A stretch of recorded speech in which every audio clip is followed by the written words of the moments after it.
ప్రేమేంటి వారులారా, దేవునామున అందరికి వందనాలు. తిమోతి పత్రిక. ఈ తిమోతి అనగా అర్థము హీ హూ ఆనర్స్ గాడ్, దేవుణ్ణి ఘనపరచువాడు అనేటువంటి అర్థం వస్తుంది. తిమోతి యవనస్తుడు. ఈ యవనస్తుడైన తిమోతికి 2 లెటర్స్ రాశాడు. తర్వాత తీతు కూడా ఒక లెటర్ రాశాడు. ఈ 3 ఎపిజల్స్ను అనగా పత్రికలను కాపరుల పత్రికలు అని అంటారు. పాస్టోరల్ ఎపిజల్స్ అని ఇంగ్లీష్లో అంటాం. ఈ యొక్క తిమోతి ఇంట్రడక్షన్లో నేను చెప్పాను. ఈ యొక్క తిమోతి గురించి మనము మొట్టమొదట అపోస్తుల కార్యాల గ్రంథంలో 14 అధ్యాయంలో గమనిస్తాము. అనగా లుస్త్రాకు పౌలు భక్తుడు వచ్చాడు, దర్బే లుస్త్రాక్ అని. అప్పుడు తిమోతిని అతను కలిసి ఉండవచ్చు. తర్వాత 2వ సువార్త దండయాత్రకు వచ్చినప్పుడు తిమోతిని వెంట పెట్టుకొని వెళ్ళాడు. అది 16వ అధ్యాయంలో, అపోస్తుల కార్యాల గ్రంథం 16వ అధ్యాయంలో ఉంది. నేను ఆలోచన చేసినప్పుడు 14వ అధ్యాయంలో అపోస్తుడైన పౌలు భక్తుడు ఆ లుస్త్రాకు వచ్చినప్పుడు ఆ పాదములు బలహీనముగా ఉన్నటువంటి వాడిని చూశాడు. అనగా వాడు పుట్టినది మొదలుకొని వాడు కుంటివాడే. వాని తట్టు వాడు పౌలు తట్టు తేరి చూచినప్పుడు, నువ్వు లేచి నిలబడని బిగ్గరగా అన్నప్పుడు వాడు లేచి గంతులేశాడు. అక్కడ ఉన్నవారందరూ ఆశ్చర్యపోయారు. కానీ అంతియోకయ నుండి, ఈకోనియా నుండి కొద్దిమంది ఈ యొక్క యూదులు వచ్చి మత్సరపడి ఆయన మీద రాళ్ళు వేసి చచ్చిపోయేంత వరకు రాళ్ళతో కొట్టారు. చచ్చిపోయాడు అనుకున్నారు. అప్పుడు శిష్యులందరూ ఆయన చుట్టూ ఉండి అతడు లేచి దెర్బేకు వెళ్ళిపోయాడు. అనగా ఆ లుస్త్రాలో ఉండేది, కాపురం ఉండేది ఎవరు? ఈ యొక్క తిమోతి తల్లి పేరు యునీకే, ఆ యొక్క అవ్వ పేరు లూయి. వీరు అక్కడ నివాసం ఉంటున్నారు.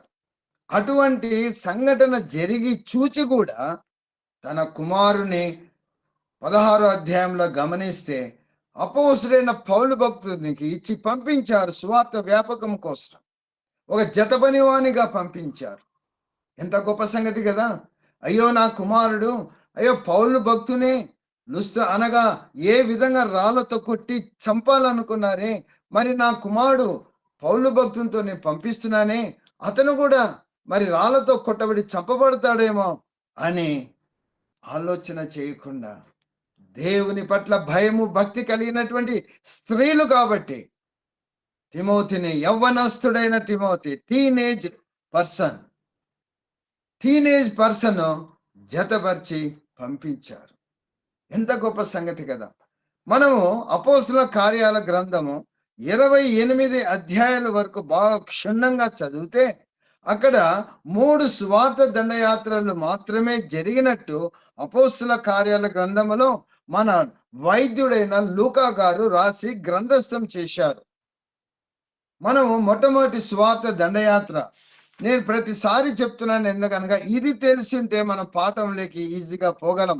మొదటి సువార్త దండయాత్ర 13, 14 అధ్యాయాలలో ఉంది అపోస్తుల కార్యాల గ్రంథంలో.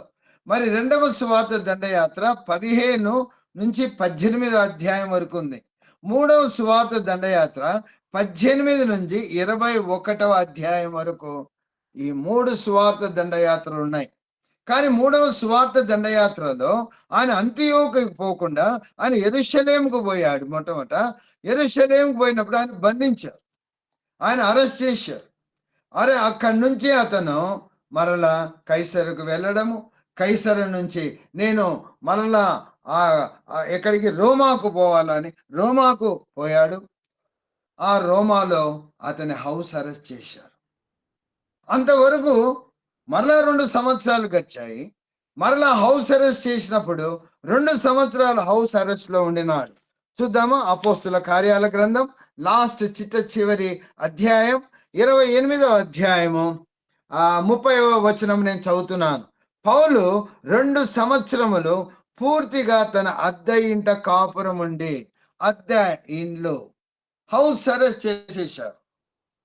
ఆ హౌస్ అరెస్ట్ చేసినప్పుడే 4 పత్రికలు రాశాడు.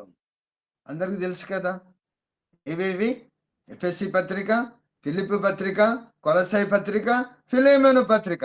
ఈ 4 పత్రికలు ఆ హౌస్ అరెస్ట్ అయినప్పుడు రాసినటువంటి పత్రికలు. అందుకని ఆ 4 పత్రికలను ప్రిజన్ లెటర్స్ అని అంటారు.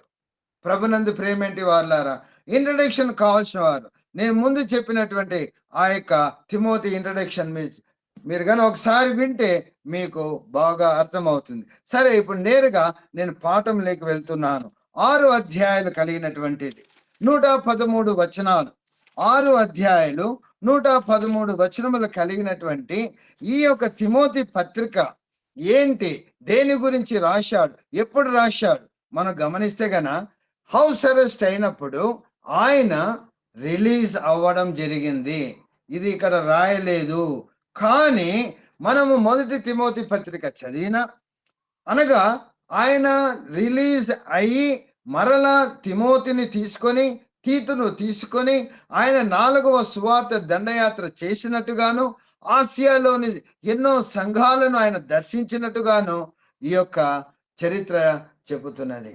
ఈ యొక్క అనగా తిమోతి పత్రికలోనే 1 అధ్యాయంలోనే ఆయన రాసినట్టుగా కొన్ని సంగతులు చూపిస్తాను. మనం ఆయన మరలా స్వార్థ దండయాత్ర చేసినట్టుగా మనకు కనబడుతున్నది, చరిత్ర ఆధారాలుగా చెప్పబడుతున్నది.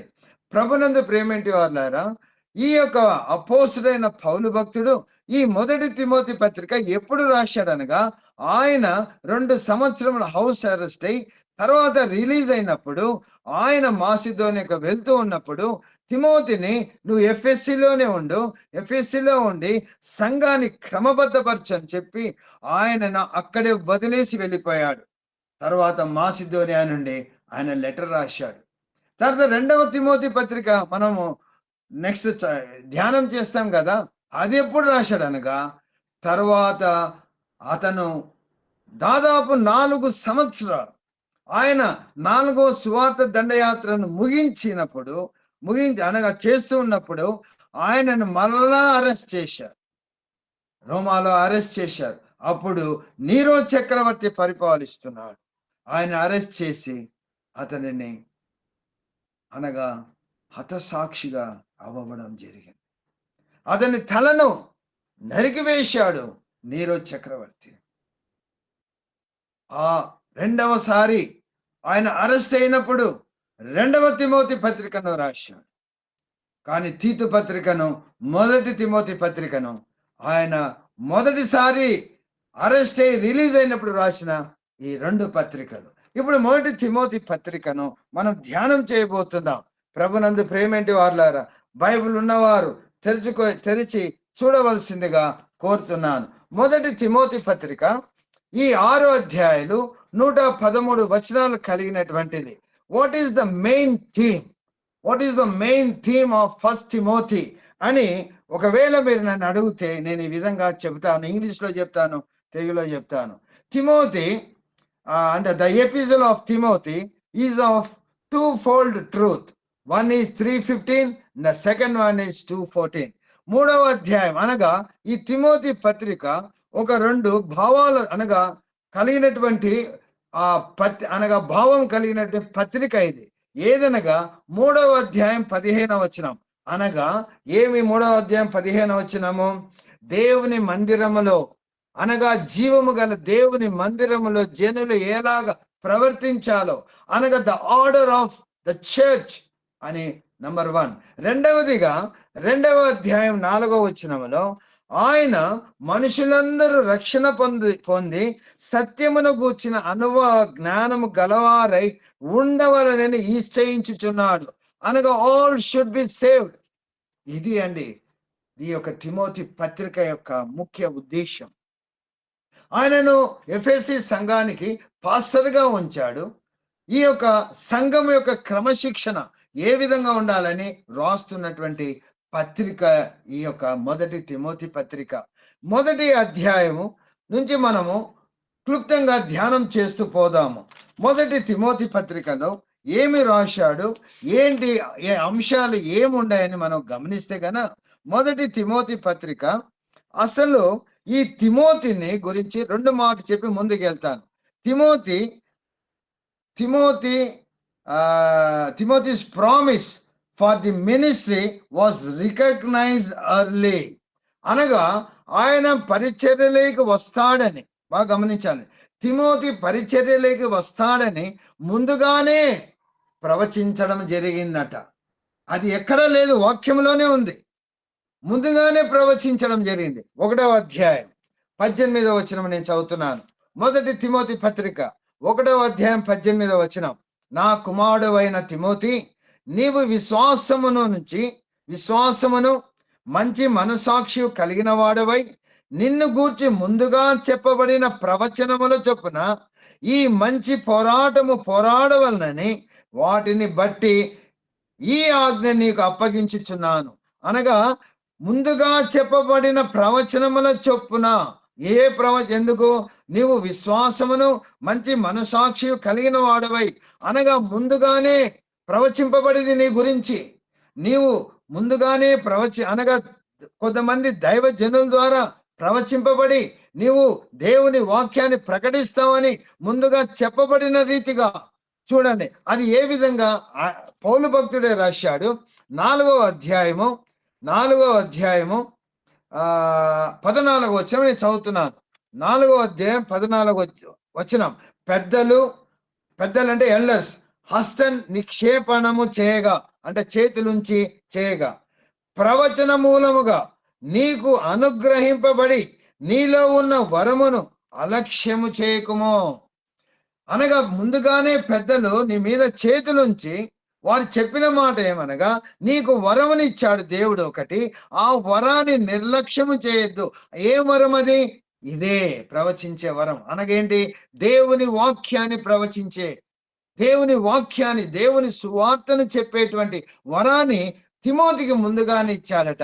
అందుకనే ఈ తిమోతికి అంటే పౌలు భక్తుడు రాస్తున్నాడు 1వ అధ్యాయం 18వ వచనంలో, ముందుగానే ప్రవచింపబడిందయ్యా నీ గురించి అని. అందుకని ఇది నోట్ చేసుకోనండి. ఆయన ఏంటనగా he was called by the God. చాలా మంది దేవుని పిలుపు లేకుండానే దేవుని యొక్క సువార్తను ప్రకటించుటకు వస్తారు. ఎందుకు వస్తారు అనగా సంపాదన కోసం. అది మంచిది కాదు. దేవుని పిలుపు ఉన్నవాడు, దేవుని పిలుపు ఉండి దేవుని మినిస్ట్రీలోకి వచ్చిన వారు ఎక్కువగా దేవుని వాక్యము ప్రబలమవుతుంది. ఆయన అందించే వాక్యము ద్వారా ఎంతో మంది దేవుని సన్నిధి, అనగా దేవుని యొక్క పాద సన్నిధికి వచ్చి వారి పాపాలను ఒప్పుకొని వారు రక్షణ పొందుటకు శక్తిమంతులై ఉంటారు. కొందరైతే దేవుని సేవకు ఎందుకు వస్తారనగా డబ్బు సంపాదనకే వచ్చేవారు చాలా మంది ఉన్నారు. అది కూడా రాశాడు పౌలు భక్తుడు తిమోతికి రాస్తూ. ఇది మనం గమనించాలి. తిమోతికి ఇన్స్ట్రక్షన్స్ ఇస్తున్నాడు. సరే, ముందుకు సాగిపోదాము. చాలా ఉన్నాయి అలాంటివి. తర్వాత తిమోతి గురించి మరి ఒక్క మాట నేను చెప్పి ముందుకు పోతాను. తిమోతి చాలా పిరికివాడు. ఎక్కడ రాశారు మీరు అడగొచ్చు, చూపిస్తాను. చాలా పిరికివాడు, కొంచెము భయము, ఆందోళన, అంతేకాకుండా కడుపు నొప్పి, జబ్బు ఉంది కొంచెం ఆయనకు బలపరుస్తూ ఒక వాక్యం రాశాడు. గమనిద్దామా? 2వ తిమోతి పత్రిక 1వ అధ్యాయం 7వ వచనం నేను చదువుతున్నాను. 2వ తిమోతి పత్రిక 1వ అధ్యాయం 7వ వచనం నేను చదువుతున్నాను. గమనించండి. 2వ తిమోతి పత్రిక 1వ అధ్యాయము 7వ వచనం. దేవుడు తిమోతి చెప్తున్నాడు, దేవుడు మనకు శక్తియు ప్రేమయు ఇంద్రియ నిగ్రహము గల ఆత్మనే ఇచ్చెను గాని పిరికితనము గల ఆత్మ ఇవ్వలేదు. అంటే తిమోతితో చెప్తున్నాడు, నువ్వెందుకు పిరికిగా ఉన్నావు? ఎందుకు పిరికితనం? ఎందుకు భయము, ఆందోళనలో ఉంటావు? నువ్వు ఉండద్దు. కానీ నేను మీకు ఒకటి చెప్పదలుచుకున్నా. ఈ పత్రిక రాసినప్పుడు తిమోతికి ఎన్ని సంవత్సరాలు ఉన్నాయని నేను బాగా క్యాలిక్యులేట్ చేసినప్పుడు హీఈస్ బిట్వీన్ 25 to 28 or 29 ఉంటాయి. చాలా young boy, very young boy. బహుశా ఉంటే 30 ఏళ్ళ కింద ఉండొచ్చు అంతే. హి was a very good young boy. కానీ పిరికివాడు. అందుకని పౌలు భక్తుడు అతనికి శక్తిని ఇస్తున్నాడు. అయ్యా, పిరికితనం ఉండద్దు, ఉండద్దు అని 2వ తిమోతి పత్రిక 1వ అధ్యాయం 7వ వచనంలో సెలవిచ్చినట్టుగా మనకుంది. మొదటి ఈ యొక్క అనగా అధ్యాయంలో ఏమి రాయబడింది అనగా రాంగ్ టీచర్స్ లేకపోతే ఫాల్స్ ప్రీచర్స్ వారి గురించి రాస్తున్నాడు. ఇదిగో ఒకసారి గమనిద్దామా. మొదటి తిమోతి పత్రిక 1వ అధ్యాయము 3వ వచనం నుంచి చదువుతున్నాను. నేను మాసిదోనియాకు వెలుచుండగా సత్యమునకు భిన్నమైన బోధ చేయవద్దనియు కల్పనా కథలను మితము లేని వంశావళులను విశ్వాస సంబంధమైన దేవుని ఏర్పాటుతో కాక వివాదముతోనే సంబంధం కలిగి ఉన్నవి గనుక వాటిని లక్ష్య పెట్టవద్దనియు కొందరికి ఆజ్ఞాపించుటకు నీవు ఎఫెస్సులో నిలిచి ఉండాలని నిన్ను హెచ్చరించిన ప్రకారము ఇప్పుడును హెచ్చరించుచున్నాను. చూశారా, ఇక్కడ మనకు తెలిసిపోయింది. అనగా మాసిదోనియాకు వెళ్తున్నప్పుడు, అయ్యా తిమోతి, నువ్వు ఎఫెస్సులోనే ఉండు, నువ్వు సంఘాన్ని క్రమపరచు అని చెప్పి ఆయన వెళ్ళిపోయి లెటర్ రాస్తున్నాడు. ఏమని? ఫాల్స్ టీచర్స్, ఫాల్స్ ప్రాఫెట్స్, వారు అబద్ధ బోధకులు వచ్చారు. ఎందుకనగా ఎఫెసి సంఘము అది ఎంతగా కష్టపడి సంఘము ఏర్పడిందో అందరికీ తెలుసు. నేను అపోస్తుల కార్యాల గ్రంథం చెప్పినప్పుడు అతడు పౌలు భక్తుడు 3 సంవత్సరములు కష్టపడి అక్కడ దేవుని సంఘాన్ని ఏర్పాటు చేశాడు. అక్కడ అందరికీ తెలుసు 7 వండర్స్ ఆఫ్ ది వరల్డ్. ఆ కాలంలో 1 ఆఫ్ ది వండర్స్ ఏది? అత్తమీదేవి. అక్కడ గొప్ప విగ్రహారాధన జరిగేది.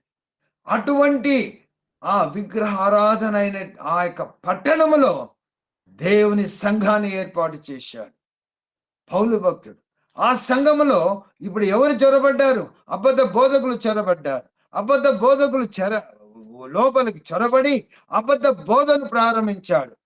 కానీ డాక్ట్రిన్ అనేది చెరుపుతున్నారు. ఇప్పటికి కూడా ఈ యొక్క ప్రస్తుత కాలంలో కూడా ఆ యొక్క డాక్ట్రిన్, దేవుడిచ్చినటువంటి ఆ యొక్క సిద్ధాంతము అనగా దేవుని యొక్క సువార్త యొక్క సిద్ధాంతాన్ని చెరిపేవారు ఎక్కువ వచ్చారు. ఏమనగా, ఇదిగోండి మీరు జస్టిఫికేషన్ బై ఫెయిత్ అనగా విశ్వాసం ద్వారానే రక్షణ అని మనము చెప్తుంటే, అలా కాదు, ఇలా అలాగా చేస్తే అవుతుంది అని చెరిపేటువంటి బోధలు వచ్చేసాయి. అంతేకాకుండా ప్రస్తుత కాలంలో కూడా ఎన్నో Jehovah witness, later day saints, ఇంకా రకరకాల బోధలు, ప్రాస్పెరిటీ గాస్పెల్ అన్నీ వచ్చేసాయి. కాబట్టి అలనాడు అసలు మీరు మనం అందరము అపోస్తుల కార్యాల గ్రంథం 20వ అధ్యాయం 28వ వచనము మనం చదివాం. ఏమనగా, ఇదిగో నేను వెడలిపోయిన తర్వాత తోడేళ్లు ప్రవేశిస్తాయన్నాడు. అబద్ధ బోధకులు వస్తారు, వారును కరుణింపకుండా శిష్యును లాగుకొని పోతారు. చెప్పలేదా? ఆయన చెప్పిన ప్రకారమైంది. ఆయన 3వ సువార్త దండయాత్రలో ఏ విధంగా అయితే మిలేతు నుండి ఆ ఎఫెసి సంఘ పెద్దలను పిలిపించి చెప్పాడు, ఇదిగో నేను వెడలిపోతున్నా, తోడేలు వస్తాయి, జాగ్రత్త. అలాగే ప్రవేశించారు తోడేలు. అనగా వారికి కావలసినటువంటి బోధ చేస్తూ, బోధను అనగా ఎవరైతే దేవుడు చెప్పిన సిద్ధాంతాన్ని పౌలు భక్తుడు ఏ విధంగా అనగా ఆయన ప్రకటించాడో ఆ బోధకు భిన్నమైన బోధను తీసుకొస్తున్నారు. జాగ్రత్త, అటు వారి ఎడల జాగ్రత్త. ఇప్పుడు కూడా మనము జాగ్రత్త పడాలి. ఎంతో మంది ఎక్కడ చూసినా, అసలు కొన్నిసార్లు టీవీలో చూస్తుంటే వారు ప్రసంగాలు, వారి యొక్క చర్చెస్ ఎన్నెన్నో గుంతలు తవ్వి నీళ్ళతో నింపి వచ్చిన వాళ్ళంతా గుంతలోకి రండి, తర్వాత ఆ యొక్క క్రాస్ ఇస్తూ దాని మీద నీళ్లు చల్లుతూ కర్చీపులు ఇస్తూ అబ్బా ఇంక వద్దులేండి, అక్కడ వారికి ఒక అట్రాక్షన్ తీసుకొస్తున్నారు. ప్రస్తుత కాలంలో కూడా కొంతమంది ప్రీచర్స్ ఆ యొక్క అనగా స్టేజ్ వెనకల పొగలు రప్పిస్తూ ఏంటేంటో చేస్తున్నారు. ఇంకా కొంతమంది రకరకాల మ్యూజిక్లు దేవుని యొక్క వాక్యాన్ని చెరుపుతున్నారు. దేవుని యొక్క అనగా the doctrine of the God, really they are ignoring it. సిద్ధాంతాన్ని వారు అసలు పక్కన పెట్టేస్తున్నారు. దాని గురించి ఈయన రాస్తూ వస్తున్నాడు. తర్వాత ఏమవుతుంది, ఆయన గురించి చెప్పుకుంటున్నాడు. ఏమనగా, ఇదిగోండి నేను ముందు ఎటువంటి వాడిని అనగా హింసకుడును హానికరుడను తన పరిచర్యకు నియమించి నమ్మకమైన వానికి ఎంచినందుకు నన్ను బలపరిచిన మన ప్రభువైన యేసు క్రీస్తుకు కృతజ్ఞుడై ఉన్నానని చెప్తున్నాడు. అని చెబుతూ, నేను ఎటువంటి వాడిని అనగా ఎంతో మందిని హింసించిన అని చెప్తూ అతను అంటాడు, అట్టి వారిలో నేను ప్రధానుడు అని అంటాడు. ఎవరన్నా చెప్పుకుంటారండి ఆ విధంగా? కానీ పౌలు భక్తుడు యథార్థంగా చెప్పుకుంటున్నాడు. నేను అసలు పాపము చేసిన వారిలో నేను ప్రధానుని అంటున్నాడు. ప్రధానుని అంటున్నాడు. ప్రభునందు ప్రేమేంటి వార్లారా, మనము ఈ యొక్క 6 అధ్యాయాలలో మనం గమనిస్తే, నేను హెచ్చరిస్తున్నాను, నేను ఆజ్ఞాపిస్తున్నాను అనే మాటలు వస్తుంటాయి. దాదాపు ఒక అనగా కొన్నిసార్లు నేను కరెక్ట్గా లెక్క పెట్టలేదు. నేను హెచ్చరిస్తున్నాను, నేను ఆజ్ఞాపిస్తున్నాను అనగా ఖచ్చితంగా నువ్వు దీన్ని టేకప్ చేయాలా, ఖచ్చితంగా నువ్వు దీనిని ఆ సంఘం మీద రుద్దాలా అని చెప్తున్నాడు. ఫస్ట్ ఆఫ్ ఆల్ అబద్ధ బోధకులు, ఇదిగో నేను కూడా ఒకానొకప్పుడు హింసించినాను సంఘాన్ని. అసలు అటువంటి ప్రధాన పాపులలో నేను ప్రధానని అని ఆయనే చెప్పుకుంటూ వస్తున్నాడు. ప్రభునందు ప్రేమేంటి వాళ్ళ 2వ అధ్యాయానికి వెళ్ళిపోదాం. తర్వాత 2వ అధ్యాయంలో ఏమని వ్రాయబడిందనగా, instructions concerning conduct of the church. Conduct of the church, instructions ఏంటి? Concerning to the conduct of the church అనగా సంఘ క్రమము గురించి బాగా గమనించాలి. 1వ అధ్యాయము అబద్ధ బోధకులు, 2వ అధ్యాయము సంఘ క్రమము. సంఘ క్రమము చెబుతూ ప్రార్థన గురించి ఒక 7 వచనాలు ఆయన వ్రాసినాడు. చూడండి, ప్రార్థన చేయాలి. నేను ఒకటి చెప్తున్నాను, గమనించండి. అపోస్తలుడైన పౌలు భక్తుడు పత్రిక రాస్తున్నప్పుడు నీరో చక్రవర్తి పరిపాలిస్తున్నాడు, చాలా ఘోరమైన వాడు. నేను అనుకుంటాను 64వ సంవత్సరం ఏడీలో ఆ యొక్క రోమా పట్టణాన్ని కాల్చిపడేసి ఇది క్రైస్తవులు చేశారని చెప్పి ఆ నెపాన్ని క్రైస్తవుల మీద మోపాడు. క్రైస్తవులందరూ హింసింపబడ్డారు. క్రైస్తవులందరూ ఆ యొక్క మంటలలో కాల్చిపడేశారు. దాదాపు ఎన్నో లక్షల మందిని చంపారు. ఆ యొక్క పరిస్థితిలో రాస్తున్నాడు, ప్రార్థన చేయాలి. ఎవరి కోసం? రాజుల కోసం, అధికారుల కోసం. ఎందుకనగా ప్రార్థన యొక్క ఆయుధం అనేది మనలో ఉంది అని. చూడండి, 1వ వచనం, 2వ అధ్యాయము 1వ వచనం, మనము సంపూర్ణ భక్తియు మాన్యతయు కలిగి నెమ్మదిగాను సుఖముగాను బ్రతుకు నిమిత్తము అన్నిటికంటే ముఖ్యంగా మనుషులందరి కొరకును, రాజుల కొరకును, అధికారుల కొరకును విజ్ఞాపనములు, ప్రార్థనలు, యాచనలు, కృతజ్ఞతాస్తుతులు చేయవలని హెచ్చరించుచున్నాను. చెప్పాను కదా, హెచ్చరించుచున్నాను, ఆజ్ఞాపిస్తున్నాను అనే మాటలు వస్తాయి. హెచ్చరిస్తున్నాను అంటే ఏంటి? ప్రార్థన చేయండి. మనము కూడా ప్రభునందు ప్రేమేంటి వారలారా, ఇండియాలో ఎస్పెషల్లీ నార్త్ ఇండియాలో క్రైస్తవులపై ఎన్నో దాడులు జరుగుతున్నాయి. అంతేకాకుండా సౌత్ ఇండియాలో కూడా స్టార్ట్ అయింది. మరి మనం ఏం చేయాలి? ప్రార్థన చేయాలి. పౌలు భక్తుడు తిమోతికి చెప్తున్నాడు, భయంకరమైన స్థితిలో ఉన్నాం, ప్రార్థన చేయండి. ఎవరి కోసం? రాజుల కోసం, అధికారుల కోసం, మనుషులందరి కోసం. ఎందుకనగా ప్రార్థన చేస్తే దేవుడు జోక్యం కలుగ చేసుకుంటాడు. మనం ప్రార్థించాలి. ఇప్పుడు ఇండియాలో ఇంతమంది మనం ఉన్నాం, అందరూ కలిసి దేవునికి మొర పెట్టుకుంటున్నామా? ప్రభువా, ఇదిగోనైనా మంచి అధికారులకు మంచి మనసు దయచేయనైనా, క్రైస్తవుల పట్ల ఇంతగా దురుసుగా ప్రవర్తిస్తున్నాడని మనం ప్రార్థన చేస్తున్నామా? రీసెంట్గా ఒరిస్సా ఒక విలేజ్లో గృహ కూడిక నిర్మిస్తున్నాడు ఆ పాస్టర్. ఆ గృహ కూడికలో చాలా మంది మతోన్మాదులు వచ్చి అందరిని బయటికి కొట్టారు, ఘోరంగా కొట్టారు పాస్టర్. మరి మనం ప్రార్థన చేస్తున్నామా? ప్రార్థన చేయాలి. మన అధికారుల కోసం, కేంద్ర ప్రభుత్వాన్ని నడిపే అధికారుల కోసం తిమోతికి రాస్తున్నాడు, ప్రార్థించండి. సరే, రెండవదిగా ప్రార్థన చేయడము ఏ విధంగా అని రాస్తున్నాడు 8వ వచనము. కావున ప్రతి స్థలమందు పురుషులు కోపమును సంశయమును లేనివారై పవిత్రమైన చేతులెత్తి ప్రార్థన చేయవలని కోరుచు. పవిత్రమైన చేతులు అంటే నీ హృదయము పవిత్రంగా ఉంటే నీ చేతులు ఎత్తితే ప్రార్థన అంగీకరిస్తాడు. నిష్కపటమైన హృదయం ఉండాలి. దేవునికి అనుకూలమైన మనసు ఉండాలి. కన్నింగ్నెస్ లేకపోతే గన ఏదో ఒకట లోపల మనసులో పెట్టుకొని ఏదో నేను కూడా సేవ చేస్తున్నానే అనుకొని సేవ చేస్తున్న వారు చేతులు ఎత్తితే అవి పవిత్రమైన చేతులు కాదు. దేవుడు ఎప్పుడు నీ ప్రార్థన అంగీకరిస్తాడనగా నీ పవిత్రమైన చేతులు, నీ హృదయం నిష్కపటమైనదిగా ఉంటేనే దేవుడు ఆలకిస్తాడు.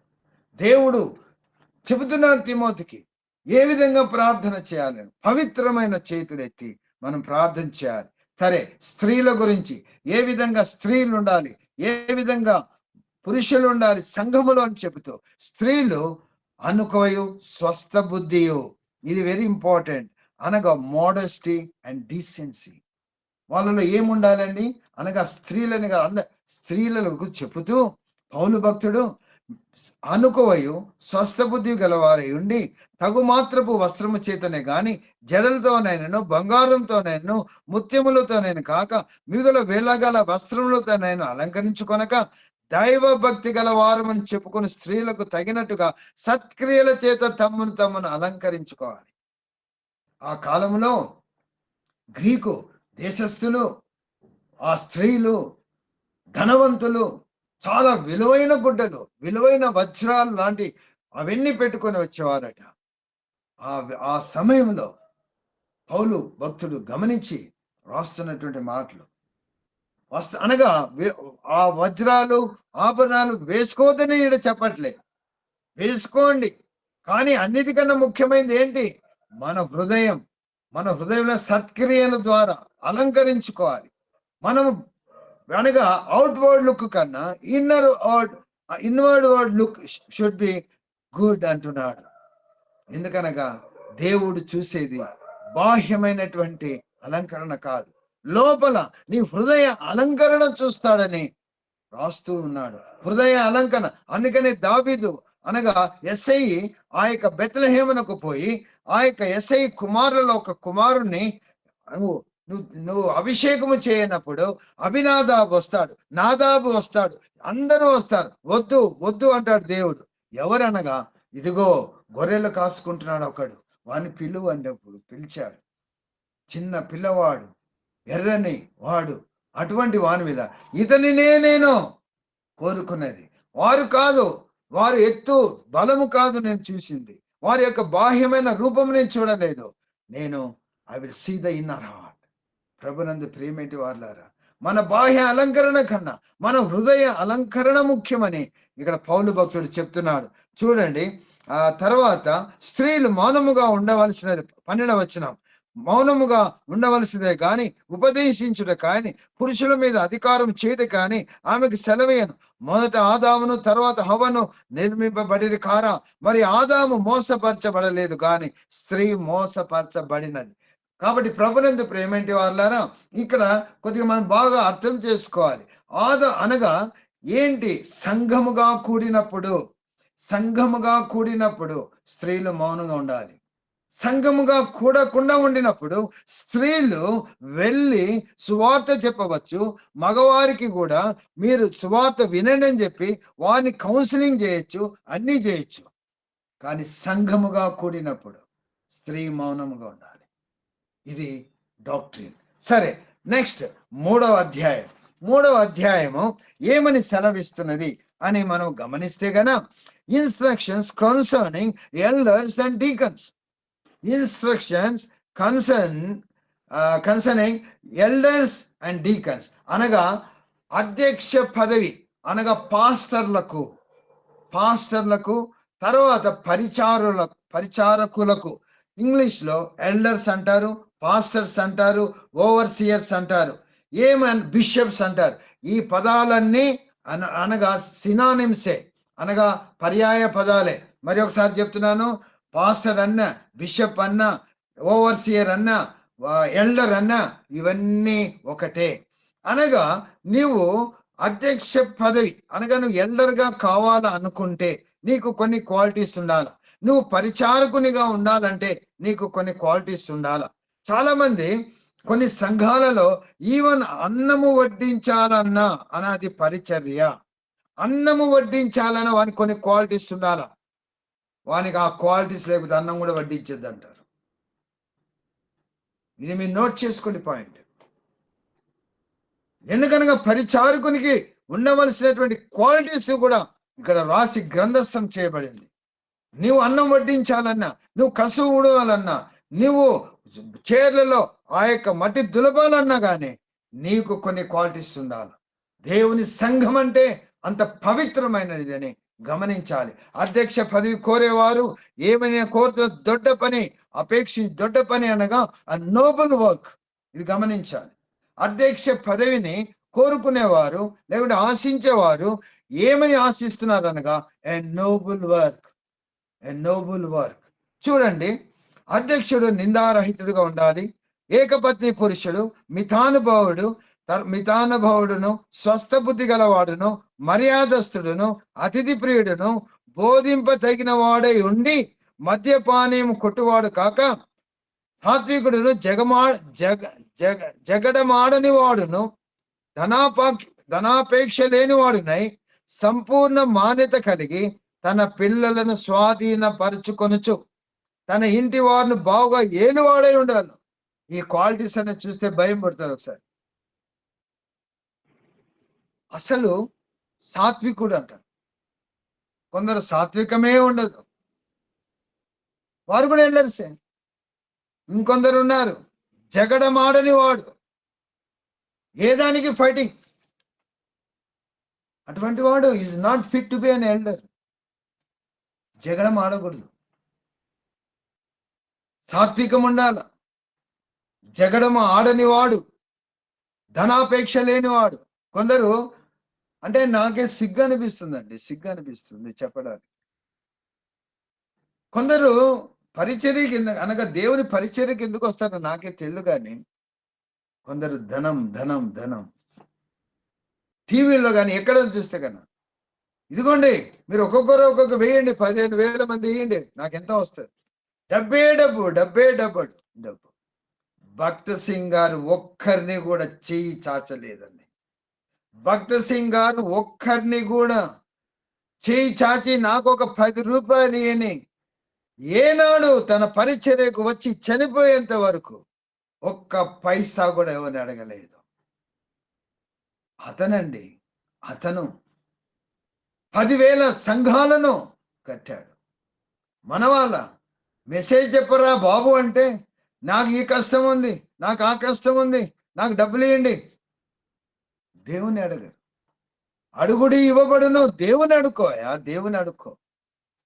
మనుషులను నమ్ముకొనుట కంటే యెహోవాను నమ్ముకొనుట మేలని వాక్యం తెలియదా? ధనాపేక్ష, ధనం ఇలాంటి వారందరూ ఎల్లరిగా పనికిరారు అని పరిచారకుల గురించి ఇంకా చాలా ఉంది చెప్పేది. పరిచారకుల గురించి చదివితే 8వ వచనం ఏమని రాస్తున్నాడు? అలాగునే పరిచారకులు మాన్యులై ఉండి ద్విమనస్కులను, మిగుల మద్యపానాసక్తులను, దుర్లాభమును అపేక్షించే వారే ఉండక విశ్వాస మర్మమును పవిత్రమైన మనస్సాక్షితో గైకున్న వారి ఉండవలను. మరి వారు మొదట పరీక్షింపబడవలేను. పరిచారకులు అనగా కసువూర్చేవాడు కూడా పరీక్షింపబడాలట. దేవుని చాలా జాగ్రత్త. మందిరం పవిత్రమైన మందిరం, అలాగుండాలి. అయ్యా నువ్వు ఎల్డర్గా కావాలంటున్నావా? నువ్వు ఈ యొక్క క్వాలిటీస్ ఉంటేనయ్యా నువ్వు ఎల్డర్. సరే నువ్వేంటి పరిచారకుడు, నీకు ఈ క్వాలిటీస్ ఉండాలయ్యా. పరీక్షించుకోవాలి, ఒకరొకరు పరీక్షించుకోవాలి. తర్వాత ఈ యొక్క 15వ వచనములకు వచ్చే లోపల అనగా ఏం రాస్తున్నాడు? దేవుని మందిరములో అనగా అంటున్నాడు. దేవుని మందిరం అంటే గోడలు అవి కాదు. దేవుని మందిరం అనగా జీవము గల దేవుని సంఘములో ఏమంటున్నారు? ఎలాగూ ప్రవర్తించవలేనో, జనులు ఎలాగూ ప్రవర్తింపవలనో అది నీకు తెలియవలేనో అని నీకు ఈ సంగతులు రాస్తున్నట్టు. జనులు ఏ విధంగా అనగా elder of the church should know ఎవరెవరు ఎట్లున్నారు, ఏం కథ ఎట్లున్నారు, ఈయన స్థితి ఎట్లుంది, వాడు ఎట్లున్నాడు, పరిచారకుడు ఎట్లున్నాడు, ఇవన్నీ గమనించాలి. ఏ విధంగా ఉండాలి, ఏ విధంగా ఉన్నారు, ఏ విధంగా సంఘ కార్యక్రమాలలో పాల్గొంటున్నారు, ఎవరు ఏ స్థితిలో ఉన్నారు, అన్నీ గమనించాలి. తిమోతికి చెప్తున్నాడు, జాగ్రత్తగా ఉండు, దొంగ బోధకులు వస్తారు, జాగ్రత్త. ఇదిగో ఎవరినంటే వారిని ఎల్లరుగా చేయొద్దు, ఎవరినంటే పరిచారం డీకనని చేయొద్దు, జాగ్రత్త, ప్రార్థించు. ఎన్ని ఇన్స్ట్రక్షన్ అండి. హెచ్చరిస్తున్నాను, ఆజ్ఞాపిస్తున్నాను. చూడండి తర్వాత మరలా 16వ వచనం చాలా గాడ్ మేనిఫెస్టెడ్ ఇన్ ఫ్లెష్ అన్నాడండి. ఈ వచనము నాకు చాలా ఇష్టం. తెలుగులో ఆ విధంగా ఉంది, ఇంగ్లీష్లో ఈ విధంగా ఉంది, గాడ్ మేనిఫెస్టెడ్ ఫ్లెష్ అని. చూడండి, నిరాక్షేపముగా దైవ భక్తిని గూర్చిన మర్మము గొప్పదై ఉన్నది, ఆయన శరీరుడిగా ప్రత్యక్షమయ్యాడు అని రాస్తున్నాడు. అది 3వ అధ్యాయము. తర్వాత 4వ అధ్యాయం ఏమని సెలవిస్తుంది? 4వ అధ్యాయం ప్రిడిక్షన్స్ ఆఫ్ అపోస్టసీ. బాగా గమనించాలి. ప్రిడిక్షన్ ఆఫ్ అపోస్టసీ అంటే అర్థమేమనగా మతోన్మాదం. అనగా నేను ఒక డాక్టరీని చెప్తా, జస్టిఫికేషన్ బై ఫెయిత్. నువ్వు విశ్వాసం ఉంచితే నువ్వు రక్షింపబడతావు, నువ్వు యేసు ప్రభునందు విశ్వాసం ఉంచితే నువ్వు రక్షింపబడతావు నేను చెప్తా. ఇంకొకడు చెప్తాడు, లేదు అలా కాదు, నువ్వు రక్షింపబడి ఏమైనా నువ్వు బాప్తిసం తీసుకుంటానే రక్షింపబడతాను చెప్పేవాడు ఇంకొకడు వచ్చాడు. మరి ఇంకొకడు ఏమో చెప్తాడు, లేదు ధర్మశాస్త్ర ప్రకారంగా నువ్వు సున్నతి చేసుకుంటానే నీకు రక్షణ అని. అలాగా రకరకాల. ఇప్పుడు లేటర్ డే యొక్క సైన్స్ వాళ్ళు ఒకసారి మా ఇంటికి వచ్చారు. Brother, what is your father, what is it brother, one thing brother. ఏంటంటే చూడండి, మీ ఫాదర్ ఒకవేళగా నా పాపం చేసి చనిపోయింటే మీ ఫాదర్కు బదులుగా నువ్వు బాప్తీసము తీసుకుంటే మీ ఫాదర్ పరలోకానికి పోతాడు. అసలు ఏం బోధండి ఇది? అనగా తప్పుడు సిద్ధాంతాలు, అనగా డాక్టరీను చెడిపేసాడు, సిద్ధాంతాన్ని అనగా చెడిపేసేటువంటిది. అటువంటి అపోస్టసీ వస్తాది అని హెచ్చరిస్తున్నాడు. ఎవరిని? తిమోతిని. చూడండి, మొదటి వచనం 4వ అధ్యాయం 1వ వచనం. నేను త్వరగా 5 minutesలో అయిపోజేస్తానండి, 5 minutes. అయితే కడవరి దినములలో కొందరు అబద్ధికుల వేషధారణ వలన మోసపరచు ఆత్మల యందును దయ్యముల బోధ యందును లక్ష్యముంచి విశ్వాస భ్రష్టులగుదురని. అంటే దయ్యముల బోధ కదా. నా చర్చికి వస్తే 95 ఏళ్ళు బ్రతుకుతావు, నా చర్చికి వస్తే విల్లా కొంటావు. దయ్యాల బోధకి అందరు వెళ్తున్నారు. మళ్ళా సాఫ్ట్వేర్ ఇంజనీర్స్, మళ్ళా బీటెక్లు, ఎంటెక్లు, ఐఐటీలు చదివిన వారు, జ్ఞానం ఏమైందో తెలియదు కానీ అందరూ అక్కడికి. ఇది గమనించాలి. తర్వాత 7వ వచనం చదువుతున్నాను. అపవిత్రమైన ముసలమ్మ ముచ్చట్లను విసర్జించి దైవభక్తి విషయంలో నీకు నీవే సాధకము చేసుకో అంటున్నాడు. అనగా ముచ్చట్లు, పనికిరాని ముచ్చట్లు పెట్టొద్దు అంటున్నాడు. తర్వాత 12వ వచనంలో చూడండి, నీ యవనమును బట్టి ఎవడును నిన్ను తృణీకరింపనీయకుమో. జాగ్రత్త, నువ్వు యవనస్తునివి, దానిని బట్టి నిన్ను ఎవరు కానీ తృణీకరించకూడదు. మాటలోను, జాగ్రత్త వినండి, మాటలోను, ప్రవర్తనలోను, ప్రేమలోను, విశ్వాసములోను, పవిత్రతలోను విశ్వాసులకు మాదిరిగా ఉండుము. ఇదండి ఎల్లరని పేరుకు పెట్టుకొని నేను ఎల్లర్ అని తిరగడం కాదు. ఎల్లర్ అంటే ఈ క్వాలిటీస్ ఉన్నాయా? నేను 5-6 త్వరగా ముగిస్తా, ఏం కాదు, ఇది ఇంపార్టెంట్ చెప్తున్నా. ఎల్లర్ అంటే ఏమేమి ఉండాలా? విశ్వాసములోను, పవిత్రతలోను, విశ్వాసులకు మాదిరిగా ఉండుము. నీ ప్రవర్తనలోను, ప్రేమలోను ఇవి ఉన్నాయా ఎల్లర్స్కు? మనం అనగా ఎల్డర్స్గా ఉండాలి. నేను పరీక్షించుకోవాలి, ఎవరైతే ఎల్డర్స్గా పిలువబడుతున్నారో వారు పరీక్షించుకోవాలి. నాలో ప్రేమ ఉందా? నేను జగడం ఆడకుండా ఉంటానా? నా ప్రవర్తన ఎట్లుంది? నేను ప్రేమ చూపిస్తున్నానా? విశ్వాసులకు మాదిరిగా ఉన్నానా? ఇవన్నీ గమనించాలండి. తిమోతి పత్రిక రియలీ ఒక్కొక్క అధ్యాయమే 2-3 గంటలు చెప్పచ్చు. కాబట్టి అలాగ ఉండాలా అంటున్నాడు. మాదిరి ఇప్పుడు పౌలు భక్తుడు ఎన్నో రెండో సారీ మొదటి కొరింథీ పత్రిక 11:1 ఏమి, మొదటి కొరింథీ పత్రిక 4వ అధ్యాయం 15వ వచనంలో ఏమంటాడు? నన్ను పోలి నడుచుకోండి, నన్ను పోలి నడుచుకోండి. అట్లా అనగలమా? అనగలమా? ఎల్లర్స్ అట్లా ఉన్నారు. అయ్యా అతన వద్దయ్యా, ఆయన ఆయన చెప్పిన వాక్యానికి ఆయన కట్టుబడి ఉన్నాడయ్యా అని ప్రజలు అనాల. ఎవరు? విశ్వాసులు. అది నేర్చుకోవాలి. తర్వాత 16వ వచనం, నిన్ను గూర్చియో నీ బోధను గూర్చియో జాగ్రత్త కలిగి ఉండము, వీటిలో నిలకడగా ఉండుము. ఏమంటున్నాడు? నిన్ను గూర్చియో నీ బోధ.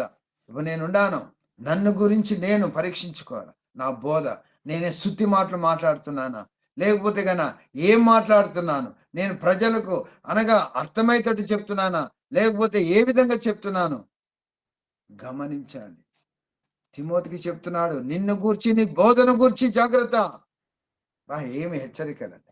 తర్వాత ఇంకా ఓన్లీ 3-4 మినిట్స్. 5వ అధ్యాయంలో మామూలుగా రఫ్గా చెప్తా, సంఘములో ఎవరెవరు ఉంటారు? తండ్రులు. అంటే ఇప్పుడు నేనున్నాను, నాకు 70 సంవత్సరాలు, నాకన్నా 80 సంవత్సరాలు 85 సంవత్సరాలు ఉన్నానుకో, తండ్రులాగా భావించండి. ఇంకా కొందరు యవనస్తులు ఉంటారు నాకన్నా, వారందరూ అక్క చెల్లెని రాగా నువ్వు అనగా ట్రీట్ చేయి. తర్వాత విధవరాండ్రు ఉంటారు, వారిని ఏ విధంగా నువ్వు ట్రీట్ చేయాలి. అంతేకాకుండా కొందరు 60 సంవత్సరాల కిందగా విధవరాండ్రు ఉంటారు, వారు ఒకవేళ పెళ్లి చేసుకోవాలంటే చేసుకోవచ్చు, వారిని పెళ్లి చేసుకోవాలంటే చేసుకోవచ్చు అని ఈ విధంగా అన్ని ఇన్స్ట్రక్షన్ ఏ విధంగా చర్చిలో ఉంటారు అనగా 5వ అధ్యాయము ఏంటనగా instructions concerning various groups in the church. అనగా రకరకాల మనుషులు ఉంటారు, వృద్ధులు ఉంటారు, యవనస్తులు ఉంటారు, విధవరాండ్లు ఉంటారు, కొందరు భార్యలను పోగొట్టుకుని ఉంటారు. ఈ విధంగా అన్ని రకాల మనుషులు ఉంటారు. వారితో నువ్వు ఏ విధంగా నువ్వు ఉండాలి, ఏ విధంగా ట్యాకిల్ చేయాలని వ్రాయడం జరిగింది. తర్వాత ఈ సంఘ కాపరుల గురించి 2 మాటలు రాశాడు. ఏమి రాశాడు? బాగుగా పాలన చేయి పెద్దలను, విశేషముగా వాక్యమందును ఉపదేశమందును ప్రయాసపడి వారిని రెట్టింపు సన్మానముకు పాత్రులుగా ఎంచాలని. ఈ కాలం ఎవరు ఎంచుతున్నారండి? ఈ కాలం ఎల్లరినే తిడతారు. అదే ఇండివిజువల్ మినిస్ట్రీ పెట్టుకునే మన దగ్గర వేనమని అన్నారు. వాడు కోట్లు సంపాదించుకొని పెద్ద పెద్ద అన్ని అంటాడు, మన దగ్గర ఎవరు పోరు. నువ్వు ఉంటే ఉండరా, పోతే పోరా అంటారు. అదే ఎల్లరు కష్టపడి పని చేస్తుంటే రెట్టింపు సన్మానం ఎందుకు? సన్మానం కాదు, గమ్ముగా ఉంటే చాలు. అది కూడా లేదు, వాని మీద ఇంకా బురద వేస్తారు. కానీ తిమోతికి రాస్తున్నాడు, ఏమని రాస్తాడు? బాగుగా పాలన చేయి పెద్దలను, విశేషంగా వాక్యమందును ఉపదేశమందును ప్రయాసపడి వారిని రెట్టింపు సన్మానం. కానీ లేదు. సరే, తర్వాత పౌలు ఈ తిమోతి అంటున్నాడు 22వ వచనంలో, నువ్వు ఎట్లుండాలా? పవిత్రుడుగా ఉండటం చూచుకో. నువ్వు నీళ్ళే తాగుతున్నావు, నీ కడుపు జబ్బు నిమిత్తము తరచుగా ద్రాక్షారసం. కొందరు దీన్ని అపార్థం చేసుకుంటున్నారు. ద్రాక్షారసం అంటే క్రష్డ్ గ్రేప్స్, అంతేగాని వైన్ అంటే పోయి బ్రాందీ అనుకునేరు. తప్పది. కొద్దిగా ద్రాక్షారసం తీసుకుంటున్నాడు. 6వ అధ్యాయంలో ఏమని సెలవిస్తున్నాడు అనగా 6వ అధ్యాయంలో ఇన్స్ట్రక్షన్స్ కోయిసింగ్ అనగా కన్సర్నింగ్ స్లేవ్స్ అండ్ మాస్టర్స్. ఈ 6వ అధ్యాయం అంతా ఏ విధంగా ధనవంతులు ఏ విధంగా ఉండాలా, స్లేవ్స్ ఏ విధంగా ఉండాలా, ఇవన్నీ రాస్తూ ధనవంతులకు హెచ్చరిక కూడా చేస్తున్నాడు. కొందరు ధనాపేక్షగా ఉండకూడదు. సంతృష్టి సహితమైన భక్తి గొప్ప లాభ సాధకం. కొందరు డబ్బు మీద ఆశ ఉంటుంది, అలాంటి వారు పొడుచుకున్నారు అని ఇవన్నీ రాస్తూ లాస్ట్కు ధనవంతుల గురించి ఒక మాట అన్నాడు. 17వ వచనం, ఇహమందు ధనవంతులైన వారు గర్విష్ఠులు కాకూడదు, అస్థిరమైన ధనమందు నమ్మిక ఉంచక సుఖముగా అనుభవించుటకు సమస్తమును మనకు ధారాళముగా దయచేయి దేవుని యందే నమ్మిక ఇంచుడని ఆజ్ఞాపించుము అంటున్నాడు. ఏమని? సమస్తము ఏమంటున్నాడు? ధనవంతులు గర్విష్ఠులు కాక, అస్థిరమైన ధనమందు నమ్మిక ఉంచక, సుఖముగా అనుభవించుటకు సమస్తమును మనకు ధారాళముగా దయచేయు దేవుని యందే, అనగా అయ్యా ఇది నువ్వు ఇచ్చావయ్యా అని దేవుని యందు నమ్మిక ఉంచండి అని రాస్తున్నాడు. చూడండి ఎంత గొప్పగా. తర్వాత చూడండి, వారు వాస్తవమైన జీవమును సంపాదించుకొని నిమిత్తము రాబో కాలమునకు మంచి పునాది తమ కొరకు వేసుకొనొచ్చు మేలు చేయువారును సత్క్రియలు అను ధనము గలవారును ఔదార్యం గలవారును తమ ధనములో ఇతరులకు పాలిచ్చువారై ఉండవలనని వారికి ఆజ్ఞాపించుము. కాబట్టి ప్రభునందు ప్రేమేంటి వాళ్ళారా, ఈ యొక్క 6వ అధ్యాయంలో ఈ అనగా ఎవరైతే ఉన్నారో బోధలో దేవుని యొక్క సేవ చేయవారు ఏ విధంగా ఉండాలా అని రాస్తూ ఈ చూడండి ఏం రాస్తున్నా చూడండి. ఒక మాట చదివి నేను ముగిస్తాను. 4వ వచనము 6:4 వాడేమీ ఎరగక తర్కములను గూర్చి వాగ్వాదములను గూర్చి వ్యర్థముగా ప్రయాసపడుచు గర్వాంధుడగును.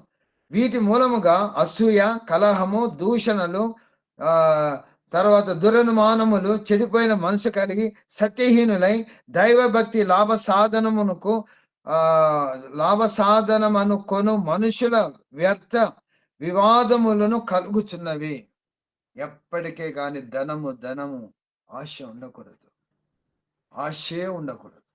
దానివల్ల ఎంతో మంది ధనాపేక్ష సమస్తమైన కీడులకు మూలము.